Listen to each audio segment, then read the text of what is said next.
Harapan kami, semoga Anda dalam keadaan sehat selalu dimanapun Anda berada. Pembahasan kita di sore hari ini, Bapak Ibu Saudara yang terkasih dalam Tuhan, untuk apa iblis mengadakan tanda dan mujizat? Untuk mengerti pembahasan kita di sore hari ini, tentu kita akan mendengarkan pemaparan dari narasumber kita sendiri nantinya.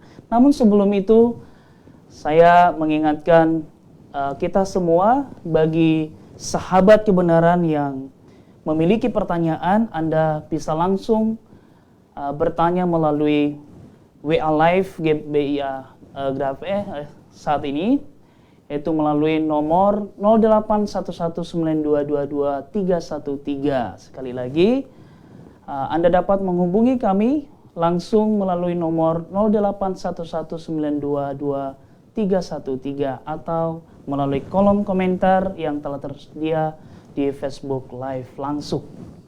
Baik, sahabat kebenaran, tentu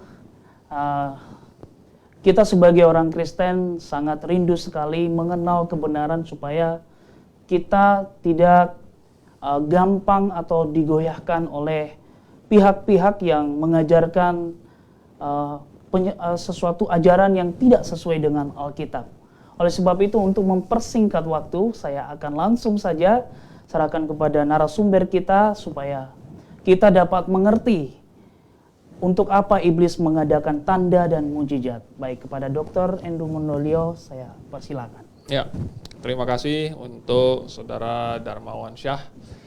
Dan topik hari ini sangat menarik karena masih melanjutkan yang minggu lalu mengenai tanda dan mujizat nih. Ya. Judulnya hari ini adalah untuk apa iblis mengadakan tanda dan mujizat. Coba tolong Saudara Darmawan membacakan Matius pasal 24 ayat 24 dan 25.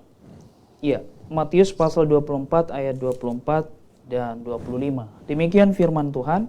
Sebab Mesias palsu dan nabi-nabi palsu akan muncul dan mereka akan mengadakan tanda-tanda yang dahsyat dan mujizat-mujizat, sehingga sekiranya mungkin mereka menyesatkan orang-orang pilihan juga.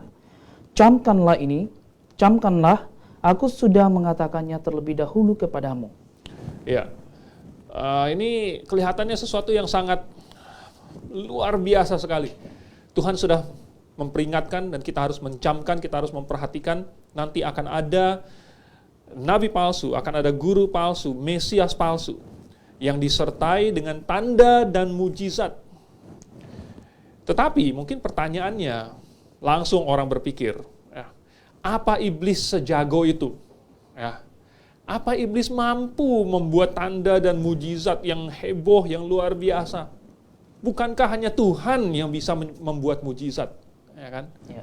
Lalu mungkin sesudah itu lagi bertanya lagi, kalaupun iblis membuat mujizat, apakah bisa menyesatkan orang percaya? Nah, pada hari ini saya ingin mengajak Anda untuk mempelajari ini sedikit lebih dalam lagi. Dan kenyataannya adalah iblis sangat mampu membuat mujizat. Ya. Jangan berpikir bahwa iblis ini musuh yang lembek gitu. Tidak, dia adalah lawan yang sangat cerdik, yang memiliki kekuasaan yang sangat besar. Dia adalah penguasa dunia ini. Dia adalah raja kegelapan. Kalau Anda ingat misalnya kasus Ayub, ya, Anda mungkin sudah hafal kisah Ayub, bagaimana iblis mengorkestrasi serangkaian peristiwa sehingga satu demi satu malapetaka menimpa Ayub.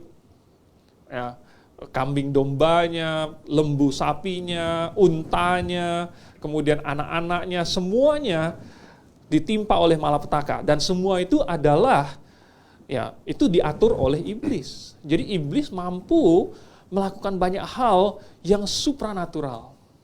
Ya. Jadi saya bukan nakut-nakutin Anda. Walaupun kita tahu bahwa tidak ada hantu, tetapi kita tahu bahwa yang di belakang hantu itu adalah iblis. Ya, dan iblis mampu melakukan hal-hal yang supranatural. Jadi, kalau kita tahu bahwa iblis sebenarnya memiliki kuasa, apa tujuan iblis melakukannya? Ya, membuat tanda dan mujizat. Mengapa ini penting? Karena kalau kita tidak tahu apa tujuan iblis, maka dia itu seperti magician, ya, tukang sulap.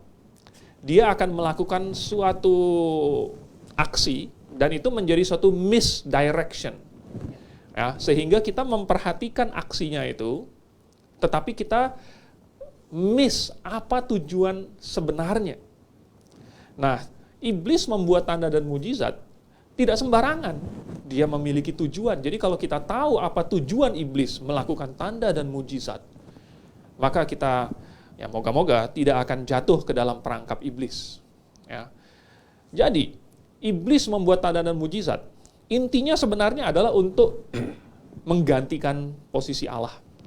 Ya. Ini sudah sejak dahulu, iblis ingin menjadi Allah. Iblis ingin menempati posisi Allah. Allah itu yang paling tinggi, iblis mau jadi yang paling tinggi.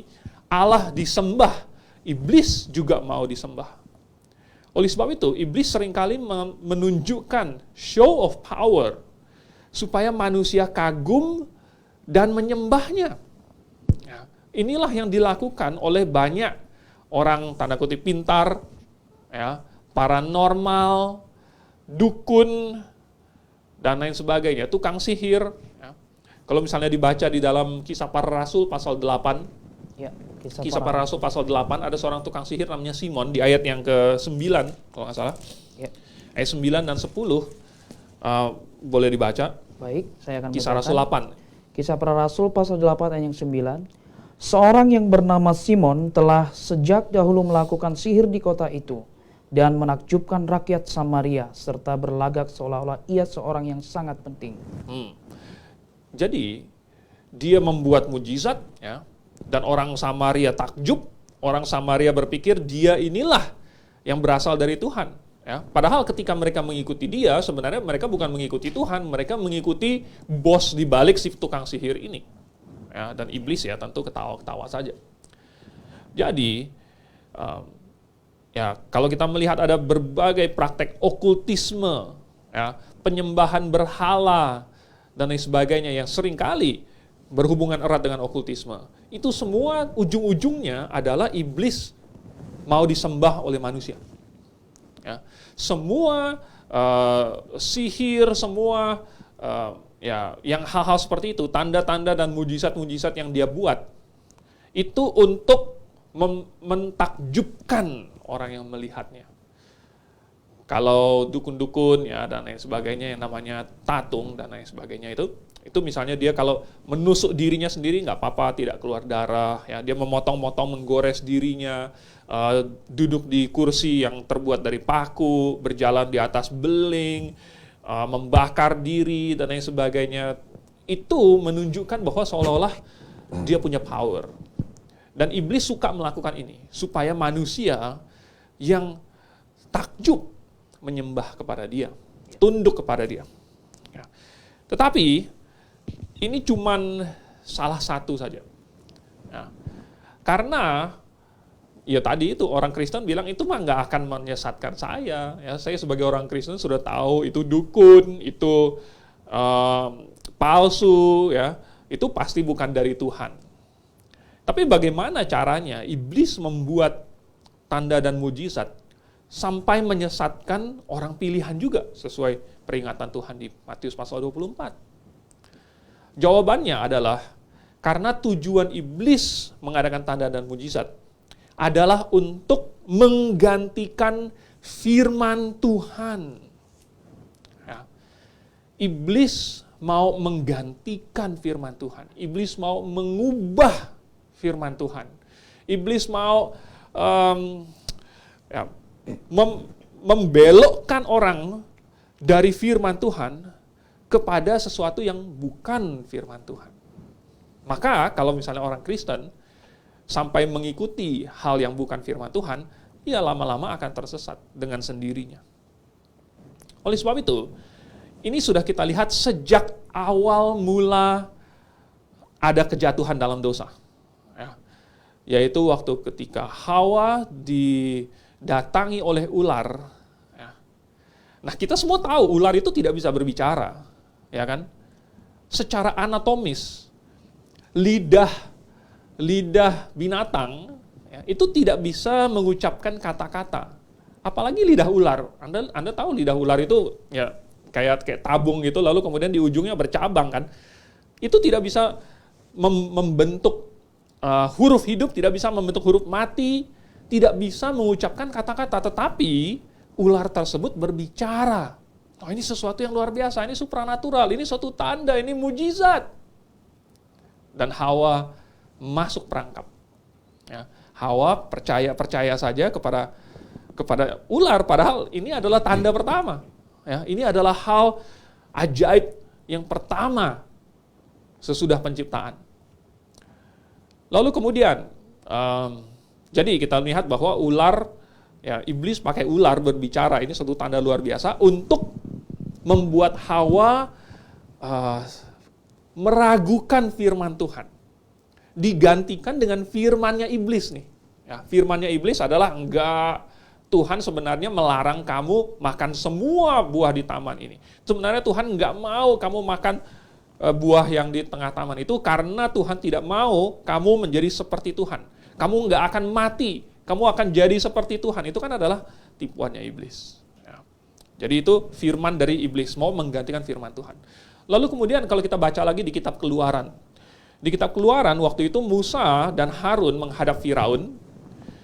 Lalu kemudian ada tanda-tanda yang Tuhan suruh Musa lakukan di depan Firaun. Ya. Misalnya Musa lempar tongkatnya, lalu kemudian tongkatnya itu jadi ular. Lalu apa yang dilakukan oleh penyihir-penyihirnya Firaun? Mereka ambil tongkat, kemudian mereka bikin ular juga pakai tongkat itu. Ya. Jadi ini tandingan gitu. Iblis mau menandingi tandanya Tuhan, mujizatnya Tuhan. Supaya apa? Ini ada firman Tuhan lewat Musa. Tetapi ini seolah-olah iblis berfirman juga lewat tukang-tukang sihir itu, ahli-ahli jampi itu. Ya, jadi ada firmannya Tuhan dari Musa, lalu ada firman iblis. Jadi ini ada tandingannya. Inilah tujuannya. Kalau misalnya cuman Tuhan doang yang kasih tanda, ya tongkat menjadi ular, lalu tukang sihirnya nggak bisa ngapa-ngapain, wah langsung keok. Mungkin Firaun langsung ketakutan, langsung ya udahlah kasih orang Israel keluar. Tetapi tidak demikian. Tuhan membiarkan iblis beraksi juga, ya, bikin ular juga supaya Firaun berkeras hati. Tetapi intinya iblis mau melakukan itu untuk memasukkan suatu firman lain yang menandingi firman Tuhan, yang mau menggantikan firman Tuhan. Ya.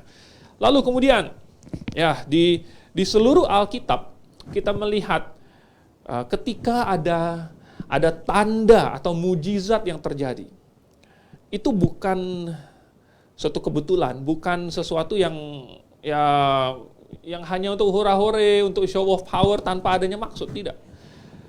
Tidak demikian. Karena apa? Di zaman itu Tuhan sedang menurunkan wahyu.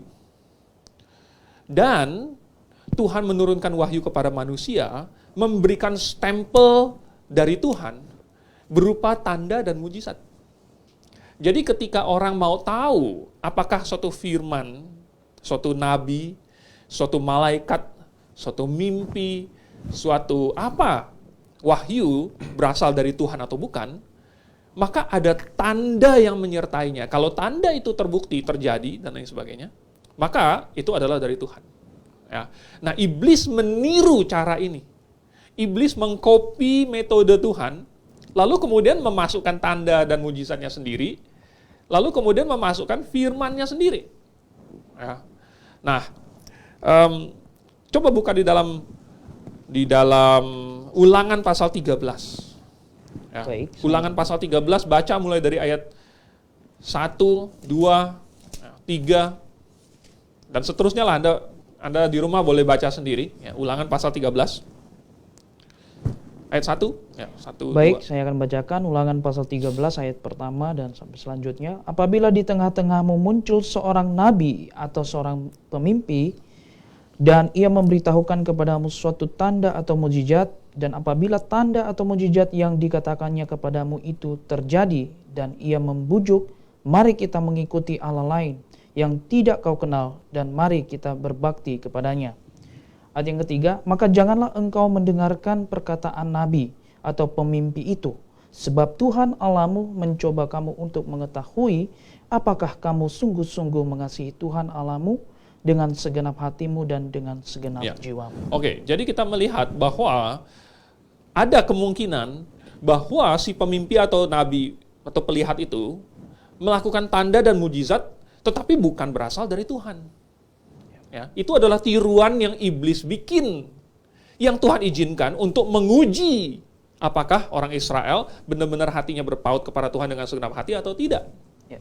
Jadi Tuhan sebenarnya memberikan kepada kita, kepada orang Israel pada waktu itu, kepada semua orang, satu metode. Bagaimana caranya kita tahu suatu mujizat, atau sebelum mujizat, suatu firman itu berasal dari Tuhan atau bukan. Ya. Tuhan kasih tanda dan mujizat. Tetapi selain itu, Tuhan kasih juga bahwa dia harus sesuai dengan firman Tuhan yang sudah Tuhan berikan sebelumnya. Kenapa? Karena Tuhan itu maha benar, tidak boleh ada firman yang kontradiktif. Kalau kontradiktif, berarti salah satunya bukan dari firman, bukan dari Tuhan. Atau dua-duanya bukan dari firman Tuhan. Tetapi kalau kedua-dua firman ini berasal dari Tuhan yang sama, yang maha benar, maka kedua-duanya tidak boleh saling bertentangan. Jadi kalau misalnya orang Israel sudah dikasih tahu sebelumnya, kan dari hukum Musa, bahwa hanya menyembah kepada Allah, kepada Jehovah. Lalu kemudian datang seorang nabi atau suatu malaikat dengan firman lain yang mengajak untuk beribadah kepada Allah lain, ini jelas bertentangan dengan misalnya Keluaran pasal 20 ya, ayat 1. Jadi kalau bertentangan, ini sudah kita langsung tahu, oh ini berarti bukan dari Tuhan ini. Ya, karena berbeda nih dengan yang sudah kita terima sebelumnya. Dia mau kasih tanda apa kek dan lain sebagainya. Nah, jadi semakin banyak Tuhan memberikan wahyu, ya, Tuhan tambah lagi, Tuhan tambah lagi. Jadi makin banyak perpustakaan wahyu yang Tuhan berikan kepada manusia, yang bisa kita pakai menjadi referensi untuk menilai setiap firman dan setiap wahyu, setiap mimpi, setiap penglihatan, setiap kabar, setiap apalah itu. Ya, kita pakai referensi yang sudah Tuhan kasih ini, firman ini. Maka semakin banyak ini, semakin sulit untuk menyesatkan manusia. Ya. Semakin banyak, maka akan semakin sulit. Terutama ketika akhirnya Tuhan selesai menuliskan wahyu dalam bentuk tertulis. Ya. Maka, nah di sini Tuhan mendesain sehingga wahyu yang tertulis ini tidak bisa ditiru oleh iblis. Ya. Kalau masih zaman dulu di mana Tuhan juga masih memakai tanda dan mujizat untuk meneguhkan firman, lalu iblis ikut-ikutan, ya, iblis kirim nabi palsu, iblis misalnya ada orang ngelihat didatangin malaikat, mungkin iblis juga kan malaikat dia datang juga sama orang. Iblis bisa meniru itu. Tetapi ada satu metode pewahyuan yang iblis tidak bisa tiru, yaitu adalah firman secara tertulis. Tentu iblis mencoba juga, tetapi tidak bisa ditiru dengan sempurna. Nah, ketika Tuhan sudah selesai menuliskan firman secara tertulis, yaitu Alkitab, maka Tuhan tidak perlu lagi menggunakan tanda dan mujizat. Ya. Siapa yang masih perlu memakai tanda dan mujizat? Yang masih perlu memakai tanda dan mujizat adalah yang tidak bisa meniru firman tertulis itu. Ya. Kalau iblis bisa meniru firman tertulis, dia bikin, dan dia sudah bikin banyak. Buktinya, ya, ada banyak kitab suci yang lain yang ditulis oleh iblis, yang bukan berasal dari Tuhan. Tetapi, Tuhan tidak perlu lagi. Ya. Kenapa? Karena yang tertulis sudah lengkap. Dan yang tertulis ini sejak awal, ya, bagian Kejadian, Keluaran, Imamat, bilangan, ulangan, ini sudah diteguhkan lewat berbagai macam tanda, lewat Musa. Lalu kemudian Yosua juga ada melakukan tanda dan mujizat. Lalu kemudian Samuel juga. Ya, setiap bagian dari firman Tuhan yang tertulis sudah dikokohkan, sudah dibuktikan lewat tanda dan mujizat yang dilakukan oleh nabi yang menuliskannya. Jadi, ketika itu sudah selesai ditulis, ya, sampai di Perjanjian Baru, kitab Wahyu selesai ditulis oleh Yohanes, maka Tuhan tidak perlu lagi membuat tanda dan mujizat. Kenapa? Karena itu sudah selesai ditulis. Nah, kalau misalnya orang Kristen membaca Alkitab, lalu berpatokan hanya pada Alkitab, maka akan sangat sulit sekali bagi iblis untuk menyesatkan mereka. Iblis kehilangan begitu banyak kesempatan untuk menyesatkan manusia. Gimana caranya iblis bisa punya kesempatan untuk menyesatkan manusia? Yaitu kalau manusia ditarik menjauh dari firman Allah itu, lalu kemudian disuruh mengejar, itu tadi, hal-hal yang supranatural. Ya, tetapi dia harus ditarik menjauh dari firman Tuhan dulu, ditarik jauh dari Alkitab. Nah, inilah fungsi yang iblis inginkan dari tanda dan mujizat, yaitu menggantikan firman Tuhan. Di mana kita sekarang punya Alkitab yang lengkap, dalam bentuk tertulis, yang objektif. Enggak. Iblis bilang, jangan kamu percaya itu. Itu masih belum cukup, masih ada yang lebih bagus. Yang lebih bagus apa? Nih, saya kasih kamu tanda, nih, saya kasih kamu mujizat, nih, saya kasih kamu bahasa lidah, nih, saya kasih kamu nubuatan, nih, saya kasih kamu ini dan itu. Ya, itulah yang lebih menarik, dan itu yang lebih penting dari Alkitab, katanya. Tetapi kalau kita ikut skemanya itu, ya, maka kita sudah ditarik menjauh dari Alkitab, lalu kita malah disuguhkan hal-hal yang supranatural itu, yang sudah Tuhan tinggalkan. Jadi, ya, iblis memakai tanda dan mujizat. Iblis memiliki kuasa yang luar biasa. Dan iblis menggunakan tanda dan mujizat untuk membuat orang-orang, nomor satu, kagum kepada dia. Ya, betapa hebatnya, betapa berkuasanya. Ya. Karena hari ini Tuhan tidak memakai tanda dan mujizat lagi, maka seolah-olah iblis yang memakai tanda dan mujizat itu dianggap, ya, dialah Tuhan. Gitu, ya. Tetapi hati-hati, saya bukan berkata bahwa Tuhan tidak mampu melakukan tanda dan mujizat. Ya. Tuhan tetap sama dari dulu, hari ini, sampai selama-lamanya tetap sama. Kalau Tuhan mau bikin mujizat, gampang sekali. Ya, lebih gampang daripada membalikan telapak tangan. Akan tetapi, untuk apa Tuhan mengadakan tanda? Ya, tanda itu untuk mengokohkan firman yang mana lagi? Bukankah semua firman yang Tuhan mau tuliskan kepada kita sudah tertulis? Sudah selesai. Ya, mana lagi? Ayat mana lagi di Alkitab yang masih perlu dikasih tanda? Sudah dikasih tanda dulu. Ya, entah itu kepada nabi, apakah kepada rasul, sudah dikasih tanda. Jadi Tuhan tidak memberikan tanda lagi pada zaman ini. Nah, manusia seringkali mau minta tanda, mau minta mujizat. Kalau misalnya Tuhan, ya, kalau Tuhan benar-benar Tuhan, tentu dia bisa kasih mujizat, dia bisa kasih tanda, sampai semua orang ngaku, ya, semua orang bertelut lutut, lalu kemudian mau tidak mau harus menyembah Tuhan.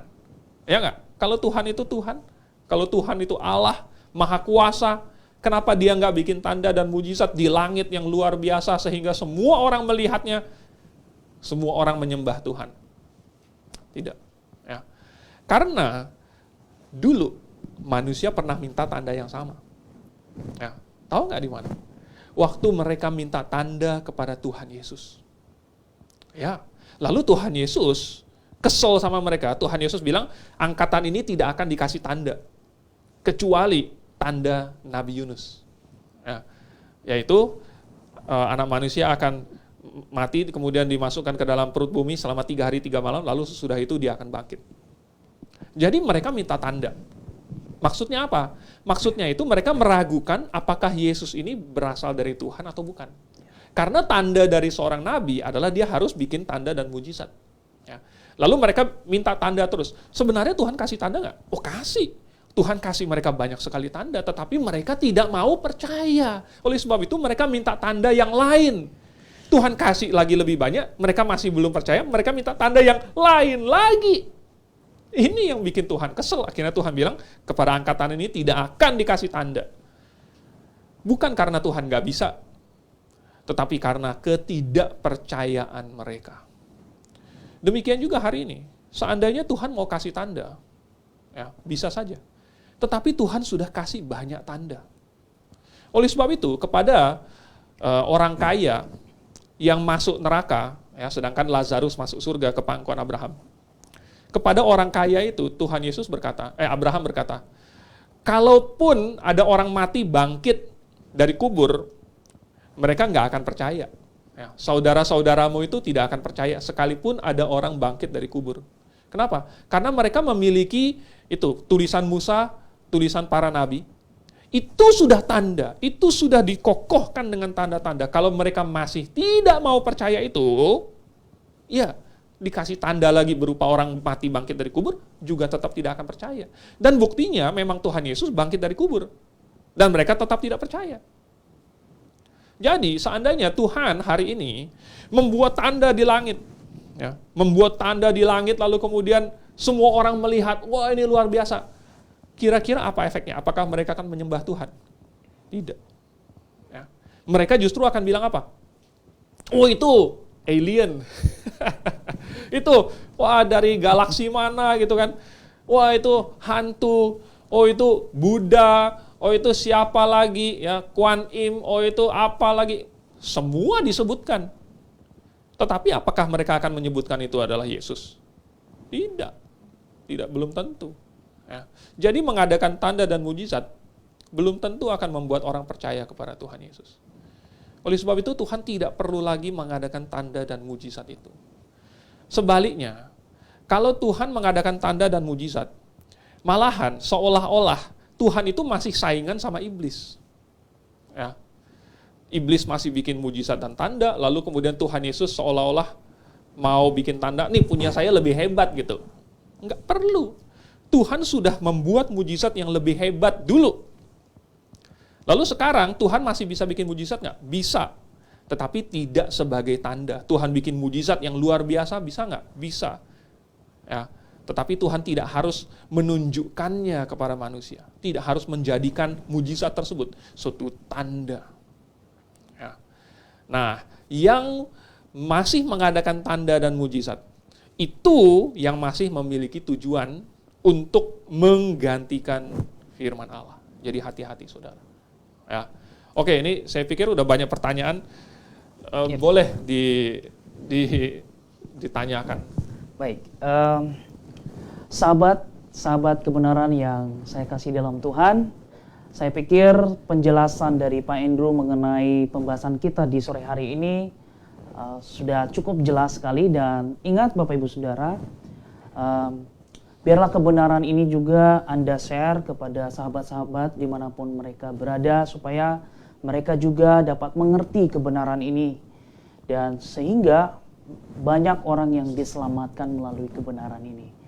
Nah, sebelum kita masuk pada acara selanjutnya, sahabat kebenaran, saya mengingatkan kembali, apabila Anda memiliki pertanyaan, Anda langsung bisa jawab atau interaksi dengan kami melalui WA call, yaitu 081192222313. Sekali lagi, melalui 081192222313. Atau melalui kolom komentar yang telah tersedia di Facebook Live pada saat ini. Baik, tetaplah bersama kami, jangan kemana-mana setelah jeda berikut ini.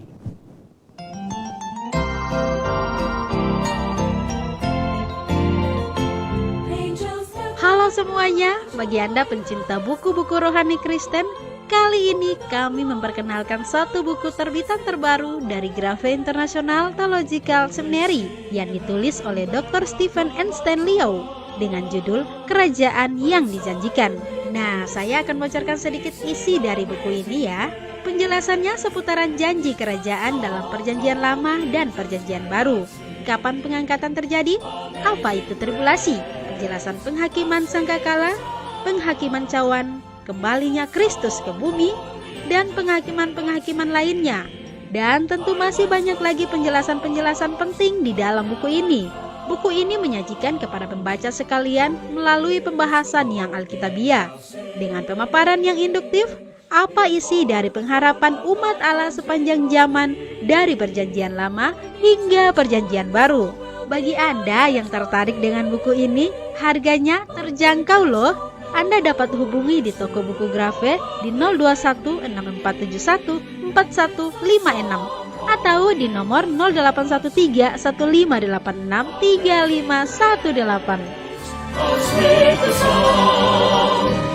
It's a song all the angels cannot sing. I once was lost, amazing grace, but now I've found, now I've found.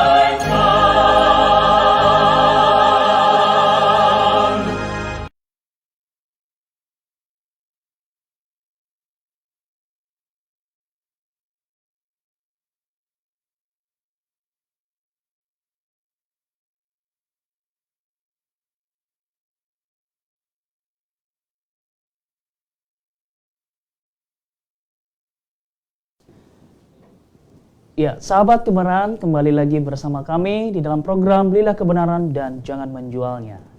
Baik, pada saat ini kita akan masuk pada sesi tanya jawab, dan tadi saya melihat ya Pak Andrew ya, banyak pertanyaan-pertanyaan yang sudah dipertanyakan di kolom komentar live Facebook kita saat ini. Dan untuk mempersingkat waktu ya, kita langsung saja saya akan membacakan pertanyaan pertama dari saudara Tobito Obi. Ya. Selamat sore Pak Andrew, Maranatha. Maranatha. Ya. Baik, pertanyaannya adalah, apakah GBI menganut doktrin cessation dalam hal karunia roh seperti halnya orang reform? Ya. Oke. Doktrin cessation, ya cessation theology. Ini mungkin bagi yang tidak tahu, itu maksudnya adalah karunia roh berhenti. Ya, karunia roh berhenti. Nah, ini saya tidak tahu kenapa reform ini dijadikan standarnya. Bukan standar sama sekali. Ya. Jadi begini ya, standarnya tentu adalah Alkitab. Dan jauh sebelum ada reform, itu sudah ada gereja-gereja Anabaptis. Ya, yang jauh lebih duluan. Yang percaya bahwa karunia ini sudah berhenti. Iya, jadi begini, karunia roh itu memang ada ditulis di dalam Alkitab. Ya, ada macam-macam karunia roh. Dan karunia-karunia roh ini adalah yang diberikan lewat Roh Kudus. Jadi, apakah sampai sekarang masih ada karunia roh? Ya masih ada. Ya, masih ada karunia roh. Tetapi ada karunia-karunia roh yang berhubungan dengan pewahyuan. Ya, ada karunia roh misalnya karunia berbahasa lidah, karunia bernubuat, ya, karunia melakukan tanda dan mujizat, karunia-karunia yang berhubungan dengan pewahyuan, dengan proses pewahyuan, itu sudah berhenti. Ya, dan itu pasti akan berhenti. Tahu dari mana? Coba dibaca di dalam 1 Korintus pasal 13. Ayat 8 sampai 10. Ya, saya akan bacakan 1 Korintus pasal yang ke-13. Ya, ini ayat yang terkenal sekali dan Anda coba dengarkan. Ya. Ayat 8. 1 Korintus pasal 13 ayat 8 sampai 10. Kasih tidak berkesudahan, nubuat akan berakhir, bahasa roh akan berhenti, pengetahuan akan lenyap. Sebab pengetahuan kita tidak lengkap dan nubuat kita tidak sempurna. Tetapi jika yang sempurna tiba, maka yang tidak sempurna itu akan lenyap. Oke. Jadi sudah dikatakan bahwa itu semua akan berhenti ya. Bahasa lidah, nubuat, berkata-kata dengan pengetahuan, itu semua pasti akan berhenti. Itu satu. Lalu kenapa? Alasannya, karena tidak sempurna. Lalu ketiga, kapan berhentinya? Kalau yang sempurna itu tiba. Jadi proses-proses pewahyuan yang tidak sempurna ini akan digantikan oleh pewahyuan yang sempurna. Jadi pewahyuan yang sempurna ini adalah firman yang tertulis. Jadi kalau firman yang tertulis sudah tiba, sudah lengkap, sudah selesai ditulis, maka otomatis yang tidak sempurna itu akan lenyap dengan sendirinya. Oke, jadi sudah pasti, jadi akan berakhir karunia-karunia yang berhubungan dengan pewahyuan. Kira-kira seperti itu singkatnya. Ya, kepada Pak Tobi, saya pikir ini sudah sangat jelas sekali terjawab ya pertanyaan Anda pertanyaan Anda yang pertama sekali. Baik, kita terus lanjutkan pada pertanyaan yang kedua.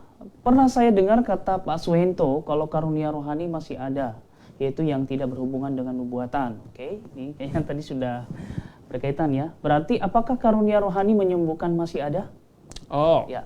Karunia menyembuhkan ya. Jadi, karunia untuk menyembuhkan ini adalah termasuk karunia melakukan tanda dan mujizat. Ya. Coba lihat di dalam 2 Korintus 12 ayat 12. 2 Korintus pasal 12 ayat 12. Ya. Rupanya Paulus sebagai rasul memiliki karunia khusus yang membuktikan kerasulan dia. Coba. Ya. 2 Korintus pasal 12 ayat 12. Segala sesuatu yang membuktikan bahwa adalah seorang rasul telah dilakukan di tengah-tengah kamu dengan segala kesabaran oleh tanda-tanda, mujizat-mujizat, dan kuasa-kuasa. Tanda, mujizat, dan kuasa. Ya. Jadi, apa yang Paulus lakukan? Kalau kita baca di dalam Kisah Para Rasul, Paulus banyak menyembuhkan orang. Bahkan sapu tangannya itu dipakai untuk menyembuhkan orang. Ya. Paulus menghidupkan si Eutikus lagi. Dan lain sebagainya. Jadi Paulus banyak menyembuhkan. Dan Paulus bilang bahwa itulah yang membuktikan bahwa dia adalah rasul. Ya. Jadi sekarang karunia untuk menyembuhkan itu, nomor satu itu merupakan suatu karunia khusus yang hanya untuk rasul. Ya. Plus, kenapa rasul diberikan itu? Karena rasul dipercaya oleh Tuhan untuk menuliskan, untuk menjadi saksi, untuk menuliskan firman tertulis, seperti Rasul Paulus misalnya. Ya. Oleh sebab itu, jadi ini termasuk karunia yang berhubungan dengan pewahyuan. Termasuk ya, karunia menyembuhkan, karunia pewahyuan, ini seperti koin dengan kedua sisinya. Ya. Kalau Tuhan hanya kasih wahyu, tidak ada kasih tanda, tidak ada kasih mujizat, tidak ada kasih kuasa-kuasa, tidak ada kesembuhan dan lain sebagainya, maka ini diragukan apakah dari Tuhan atau bukan.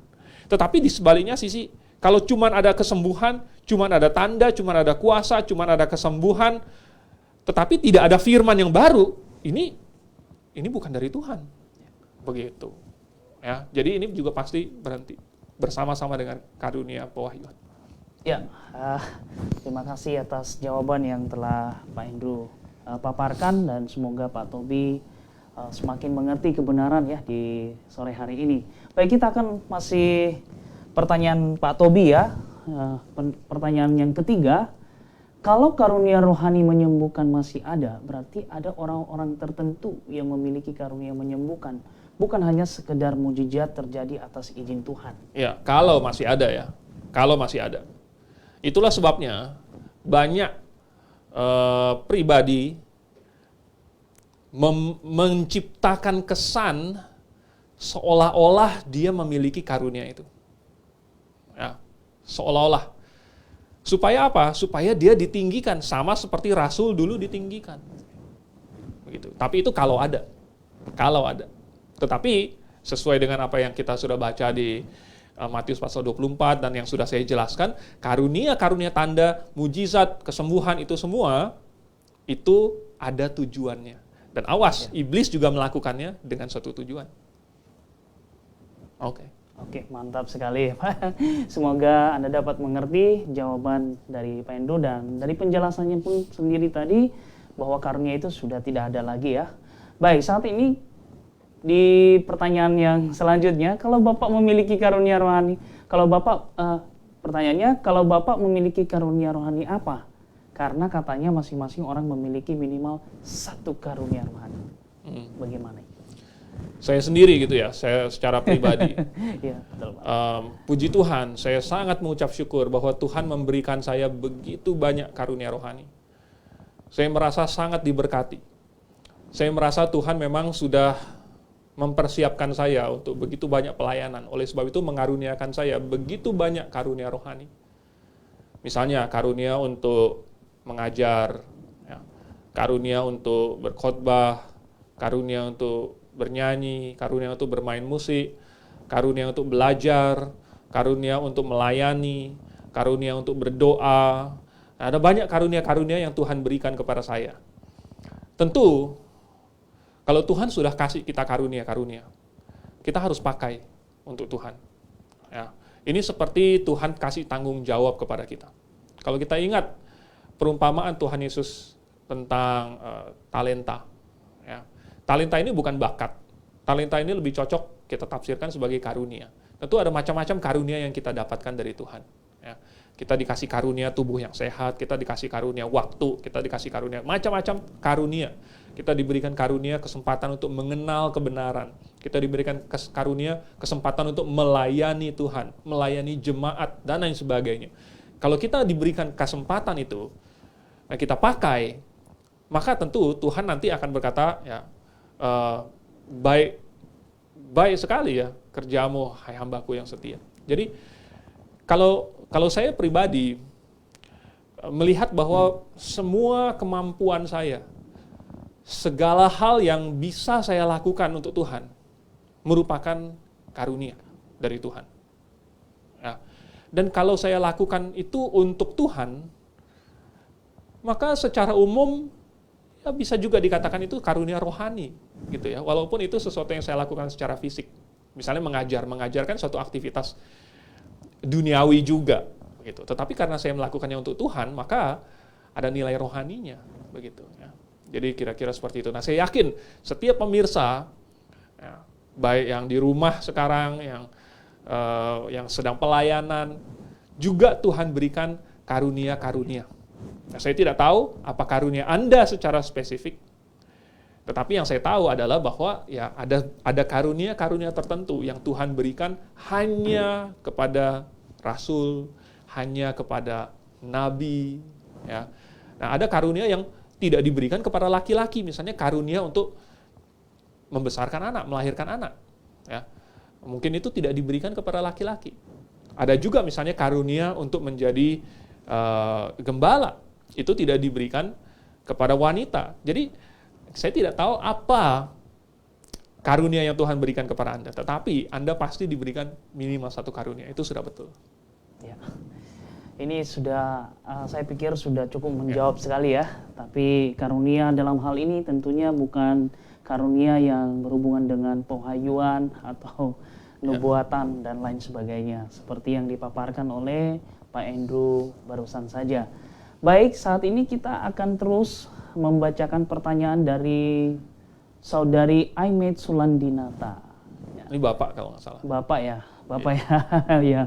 Mohon maaf, saya kira tadi. Ya, apa Aimet Sulandinata. Pertanyaannya adalah Bapak Imade ya, Imade Sulandinata. Ya, baik. Pertanyaannya adalah, ular yang ada di Taman Eden itu sebenarnya binatang atau iblis? Atau apakah iblis yang menjelma menjadi ular? Kapan sebenarnya pertama kali iblis ada di dunia? Baik. Untuk menjawab pertanyaan ini, saya langsung saja serahkan kepada Pak Andrew. Iya, pertanyaannya cukup menarik. Karena Alkitab bilang ular, ya kita percaya aja itu ular gitu. Ya. Masa Alkitab bilang ular, kita bilang enggak kayak kambing gitu. Ya enggak, kalau Alkitab bilang ular, ya udah kita percaya itu ular. Tetapi kita tahu juga bahwa ular tidak mungkin berbicara. Dan lagi pula ada muatan di balik kata-kata si ular itu. Ada maksudnya gitu. Dan kita tahu ini siapa yang dibaliknya gitu. Jadi sekalipun kita bilang itu iblis. Ya, mungkin maksudnya iblis itu adalah iblis yang menungganginya. Apakah itu iblis yang menjelma menjadi ular? Alkitab tidak kasih tahu kepada kita. Apakah itu binatang biasa begitu yang misalnya ular yang iblis hinggap ke dalamnya? Alkitab tidak kasih tahu kepada kita. Tidak perlu berspekulasi yang aneh-aneh, juga tidak ada efeknya juga. Jadi intinya ya iblis sih sudah ada sejak iblis itu kan malaikat. Jadi sejak Tuhan menciptakan malaikat ya sudah ada. Nah, sejak kapan malaikat ini berubah menjadi iblis? Ya sejak dia jatuh ke dalam dosa. Kapan? Alkitab tidak kasih tahu kepada kita. Kira-kira begitu. Ya, saya pikir itu juga sudah cukup menjawab kepada Pak Imade ya. Dan saat ini kita lanjut ke pertanyaan selanjutnya dari Bapak Tobito ya, yang barusan bertanya juga. Ya, ini merupakan pertanyaan selanjutnya dari beliau, yaitu kadang ada beberapa mimpi kita yang terjadi. Apakah ini berarti kita jatuh pada jebakan iblis karena mimpi itu terjadi? Ya. Terus terang, saya sendiri belum pernah mengalami mimpi jadi kenyataan. Belum pernah. Dan saya sangat mengucap syukur. Karena mimpi saya aneh-aneh. Ya, kalau sampai mimpi saya menjadi kenyataan, waduh, saya tidak tahu dunia ini sudah jadi apa. Intinya begini, ya mimpi itu adalah, tanda kutip, bunga tidur. Itu adalah rekonstruksi atau rekayasa otak kita sendiri. Setidaknya kira-kira menurut para ahli seperti itu. Jadi mimpi itu merupakan konstruk dari otak kita sendiri. Berdasarkan apa? Berdasarkan pengalaman-pengalaman kita mungkin selama hari itu ya, atau selama sepanjang hidup kita. Kemudian mungkin dicampur dengan imajinasi. Intinya itu adalah suatu ciptaan dari otak kita sendiri. Ya. Jadi bisa atau tidak otak kita menciptakan atau membayangkan, memimpikan sesuatu yang mirip-mirip dengan kehidupan sehari-hari. Bisa ya, memimpikan sesuatu yang seperti kehidupan sehari-hari. Lalu kemudian kalau peristiwa itu namanya saja peristiwa sehari-hari. Lalu kemudian terjadi, apa herannya?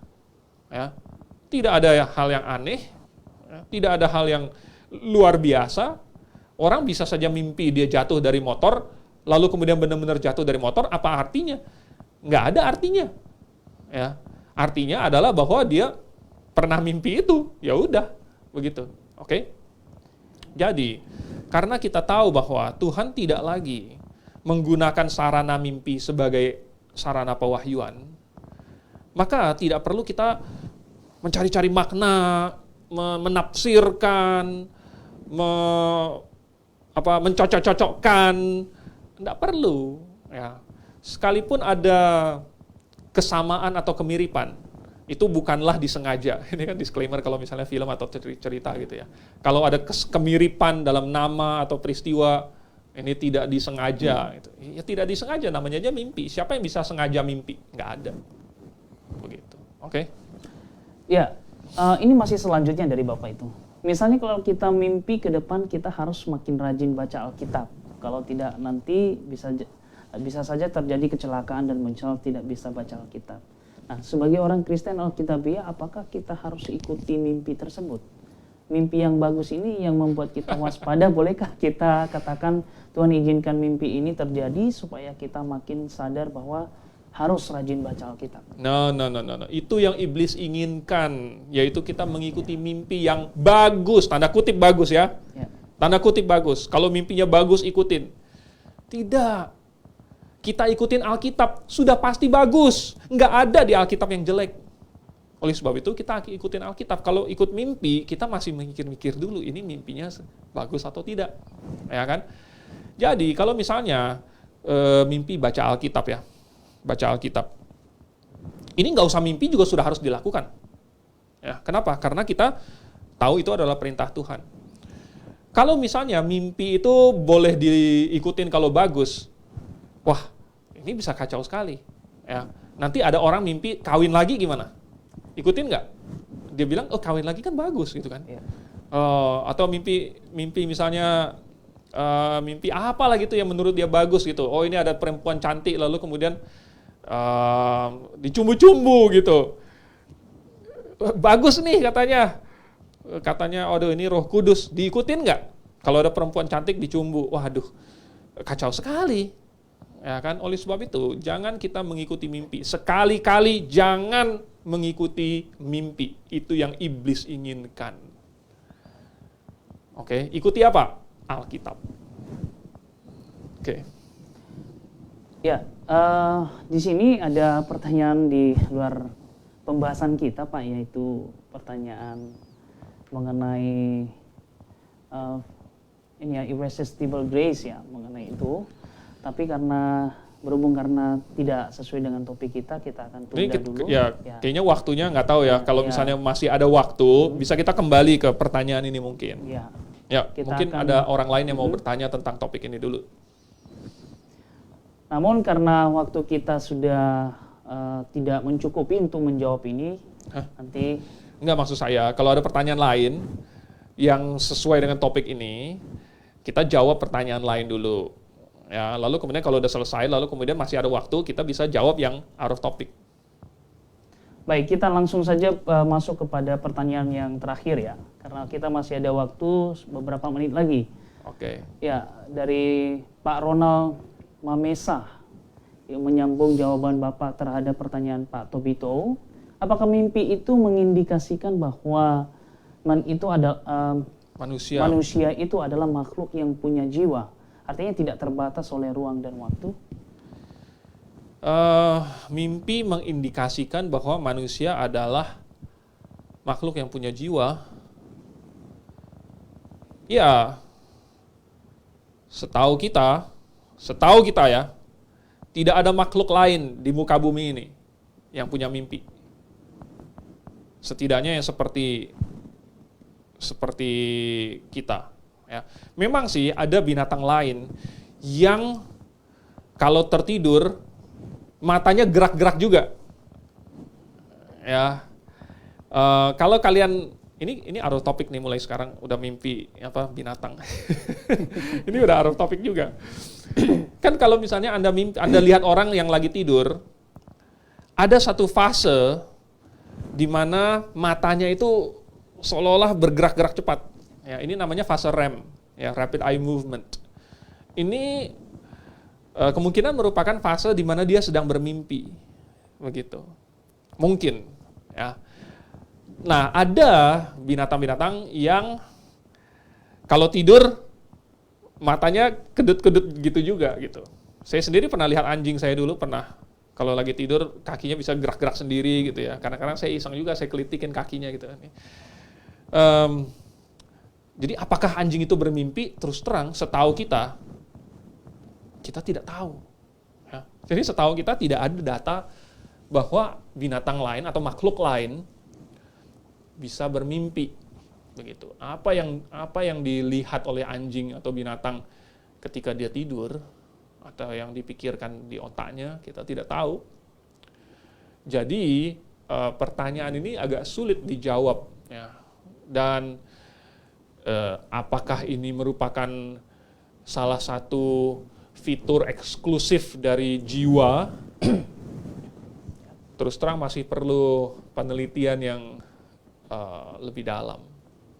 Ya. Jadi kalau menurut saya ada banyak indikator yang jauh lebih pasti untuk menunjukkan bahwa manusia memiliki jiwa daripada punya mimpi. Begitu. Ya. Berhubung karena waktu kita yang tadi boleh itu kalau ini masih ada beberapa menit. Tinggal beberapa menit. Ya, boleh. Boleh lah. Oke. Baik, kita akan terus melanjutkan menjawab pertanyaan karena narasumber kita mengatakan masih ada waktu. Di sini ada pertanyaan dari Pak Tobito juga. Itu pernah saya baca kalau GBI percaya predestinasi, yaitu Tuhan memilih berdasarkan foreknowledge, ya, melihat iman orang itu ke depan. Artinya apakah itu berarti conditional election yang berefek irresistible grace? Ya, silakan Pak. Oke, ini ada beberapa istilah yang dilontarkan di sini ya. apa tadi?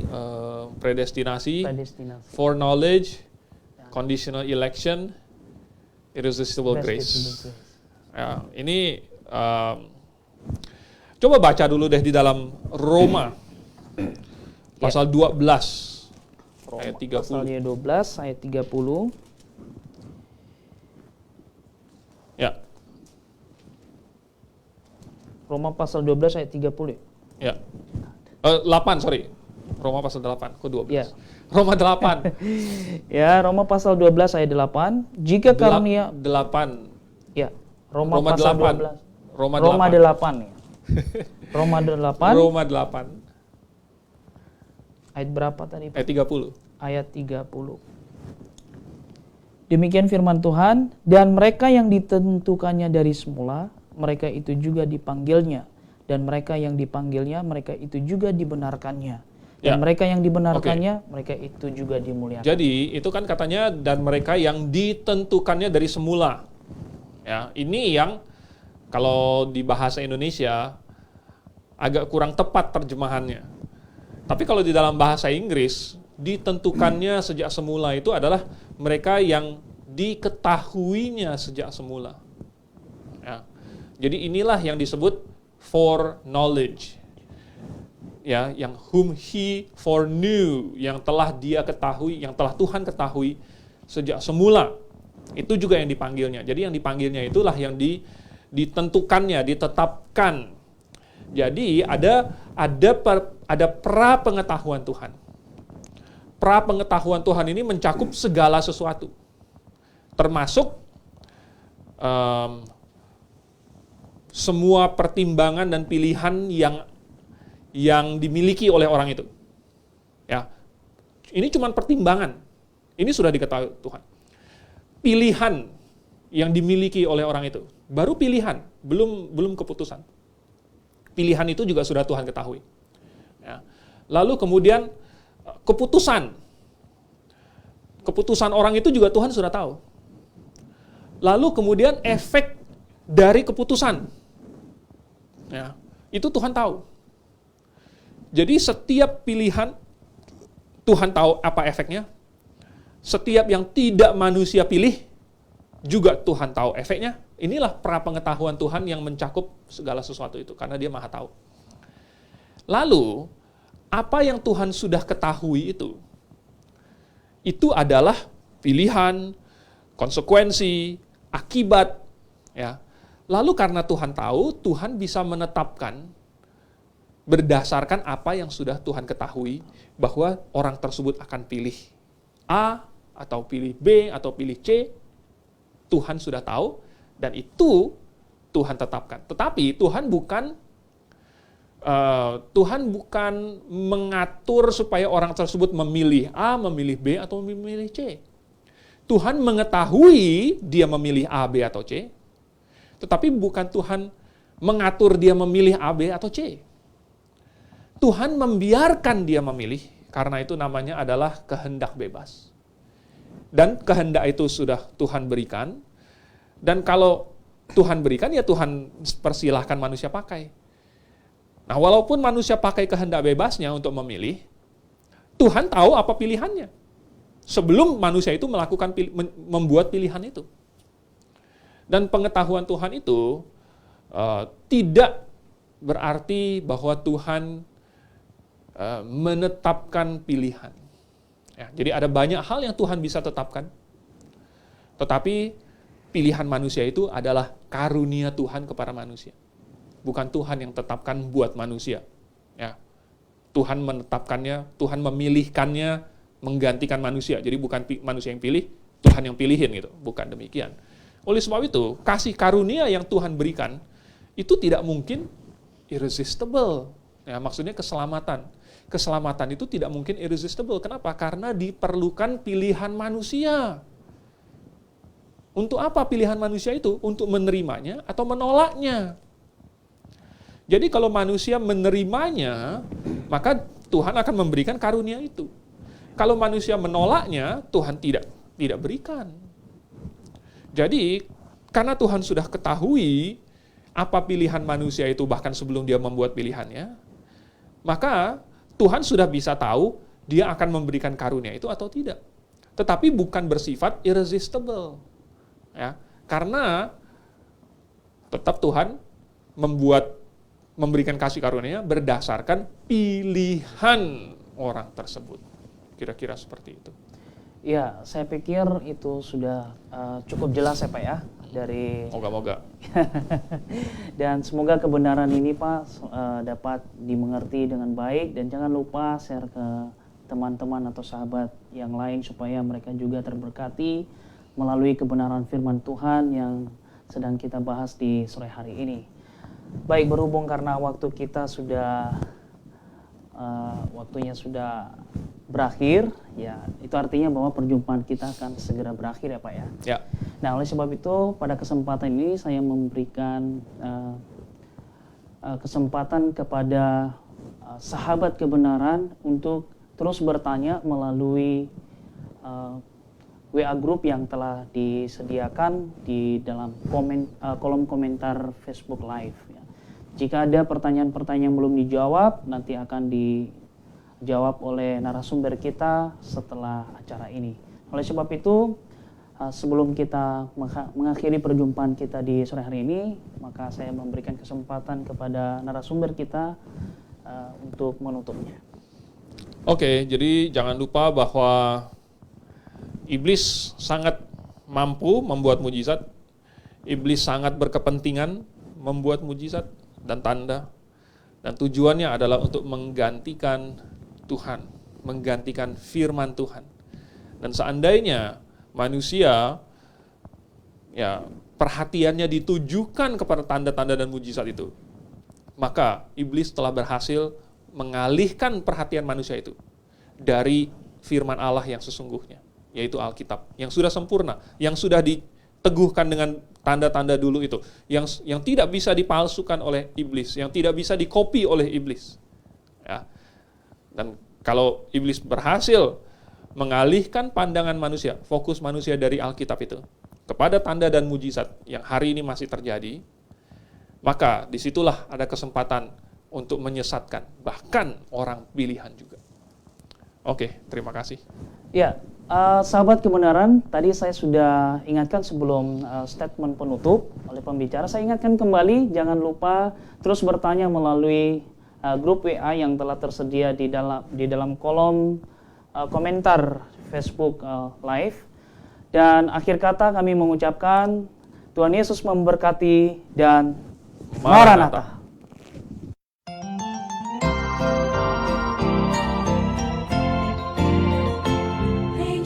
Halo semuanya, bagi Anda pencinta buku-buku rohani Kristen, kali ini kami memperkenalkan satu buku terbitan terbaru dari Grace International Theological Seminary yang ditulis oleh Dr. Stephen N. Stanley dengan judul Kerajaan yang Dijanjikan.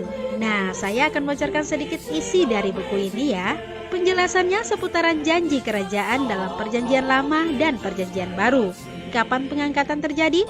Apa itu tribulasi? Penjelasan penghakiman sangkakala, penghakiman cawan, kembalinya Kristus ke bumi, dan penghakiman-penghakiman lainnya. Dan tentu masih banyak lagi penjelasan-penjelasan penting di dalam buku ini. Buku ini menyajikan kepada pembaca sekalian melalui pembahasan yang alkitabiah, dengan pemaparan yang induktif, apa isi dari pengharapan umat Allah sepanjang zaman dari Perjanjian Lama hingga Perjanjian Baru. Bagi Anda yang tertarik dengan buku ini, harganya terjangkau loh. Anda dapat hubungi di toko buku Grace di 021 6471 4156 atau di nomor 0813 1586 3518. It's a song all the angels cannot sing.